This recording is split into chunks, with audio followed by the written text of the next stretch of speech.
Hey everyone, welcome back to the channel Guide Hub. Today in this video, I'll show you how to change your location on Bigo Live app in just a few simple steps.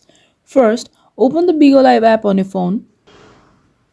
Next, tap on your profile icon at the bottom right corner.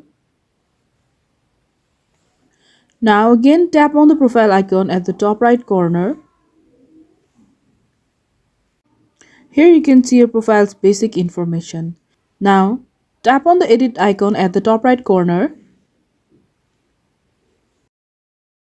We are now on the edit page. Here you can edit your basic information as well as your personal informations.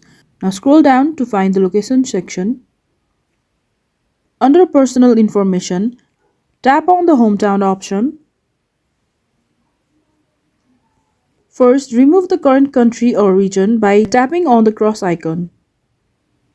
Now you can scroll down and select your country, or you can simply search your city name by tapping on the search bar at the top.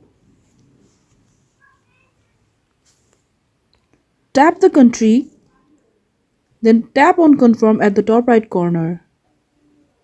Here you can see under personal information that your hometown has been changed. And that is guys how you can change your location on Bigo Live app. So if you found this video helpful, don't forget to like this video, hit share and subscribe to the channel for more.